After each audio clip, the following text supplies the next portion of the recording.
Hello guys, welcome to Nahraj kitchen. सर्दी का मौसम अभी पूरी तरीके से गया नहीं है, तो सर्दी की सीज़न की एक सब्ज़ी हम आज और बनाने वाले हैं और ये है सोगरी की सब्ज़ी।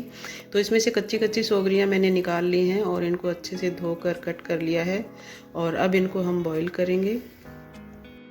सोगरी की सब्ज़ी को हम कई तरीके से बना सकते हैं। आज मैं आलू के साथ में बना रही हूँ। आप अकेली सोगरी की सब्ज़ी भी बना सकते हैं टमाटर डालकर, और इसकी कढ़ी भी बनाई जाती है, वो भी बहुत ही टेस्टी बनती है। तो इसी सीज़न में सोगरी आती हैं जब हम मूली खेतों में बोते हैं या घर पे मूली उगाते हैं, तो उस टाइम पे जब मूलियाँ पक जाती हैं तो उसके ऊपर फूल आते हैं और उससे सोगरी बनती है। तो ये कुछ टाइम के लिए मिलती है, उसके बाद में नहीं मिलेंगी। तो चलिए अब इनको बॉईल होने के लिए रख देते हैं। तो और कुक नहीं करना है, जितनी हमें ज़रूरत है उतना ही हम इसको बॉईल करेंगे कि आसानी से तोड़ने पे टूट जाए, बस इतना ही। तो लीजिए बॉईल हो गई है और अब इसको छलनी में से छान लेते हैं और फिर मैं ठंडा होने के लिए दूसरी प्लेट में डाल देती हूँ। तो ये जब ठंडी हो जाएंगी तो इसका हम पानी निकाल देंगे। तब तक और तैयारी कर लेते हैं। तो सबसे पहले मैं प्याज को कट कर लेती हूँ। तो एक यहाँ पे प्याज लिया है मैंने मीडियम साइज़ का, और इसको हम कट कर लेते हैं। तो ज़्यादा बारीक कट करने की ज़रूरत नहीं है, बस रफली चॉप कर रही हूँ मैं। तो देखिए इस तरीके से। और दो मैंने मिर्ची ली हैं, इनको भी कट कर लेते हैं। बहुत ही सिंपल तरीके से ये सब्ज़ी बनती है, इतना कोई हार्ड नहीं है। और एक मैंने यहाँ पे टमाटर लिया है बड़ा, वो भी इसके अंदर डाल देंगे। तो इस तरीके से टमाटर को भी हम कट कर लेते हैं। सारी चीज़ें काट कर हम तैयार कर लेते हैं। यहाँ पे आलू को मैंने पहले ही बॉईल कर लिया है। कुछ लोग साथ में वैसे भी डालकर मतलब सब्ज़ी बनाते हैं, जैसे कच्ची सोगरी और कच्चे आलू की, लेकिन मैं दोनों को पहले ही बॉईल कर लेती हूँ। और अब पूरों के छिलके निकाल लेते हैं। तो ये नए वाले आलू हैं तो छिलके निकालने में थोड़ी सी दिक्कत ज़रूर हो रही है, लेकिन कोई बात नहीं, आराम से हम छिलके निकाल लेते हैं। और अब सब्ज़ी बनाने की तैयारी करते हैं। तो ये सूखी सब्ज़ी बनती है, इसके अंदर पानी नहीं डलता है।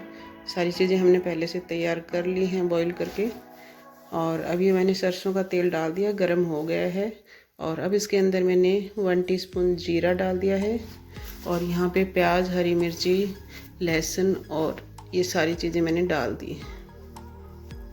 अब इनको हल्का ब्राउन कर लेंगे।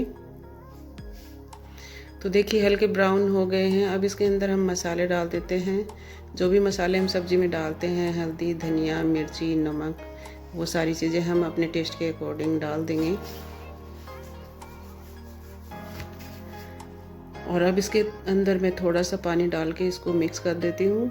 तो पानी हम इसलिए डालते हैं ताकि मसाला जले नहीं। और अब फ्लेम को कम करके हम मसाले को अच्छे से पका लेंगे, क्योंकि ये सूखी सब्ज़ी बनती है। तो बस मसाले को यहाँ पे हमने जो पानी डाल दिया वही डालेंगे, बाकी और नहीं डालेंगे। तो मसाला पकने के बाद में हम टमाटर डाल के मिक्स कर देते हैं और इनको भी थोड़ा सा पका लेंगे जब तक ये सॉफ्ट नहीं हो जाते। तो देखिए टमाटर भी सॉफ्ट हो गए हैं। और अब बॉईल की हुई सोगरी इसके अंदर डाल देते हैं। तो पानी इसका अच्छे से निकाल देना है, पानी बिल्कुल नहीं रहना चाहिए। और आलू भी साथ में डाल देते हैं। तो कहीं कहीं पे सोगरी को मोगरी भी बोला जाता है, लेकिन हमारे यहाँ पे तो सोगरी ही बोला जाता है। ये सारी चीज़ें मसाले के अंदर डालने के बाद में अच्छे से मिक्स कर लेते हैं। और मिक्स करने के बाद में हम कुछ देर के लिए और पकाएंगे। वैसे तो हमने पहले से बॉईल कर रखा है, लेकिन फिर भी कुछ देर के लिए पकाएंगे ताकि मसाला इसके अंदर चला जाए। तो देखिए कुछ देर पकाने के बाद में सब्ज़ी कुछ इस तरीके से हो जाती है और सब्ज़ी बनकर तैयार हो गई है। अब इसको हम दूसरे बर्तन में निकाल लेते हैं। गैस को मैंने बंद कर दिया है। अगर आप सोगरी की सब्ज़ी को दूसरे तरीके से बनाते हैं तो एक बार मेरे तरीके से आप ज़रूर बना के देखिएगा, ये बहुत ही टेस्टी सब्ज़ी बनती है। तो आप ट्राई कीजिए। तब तक फिर मिलते हैं एक नई रेसिपी के साथ में। तब तक के लिए बाय बाय।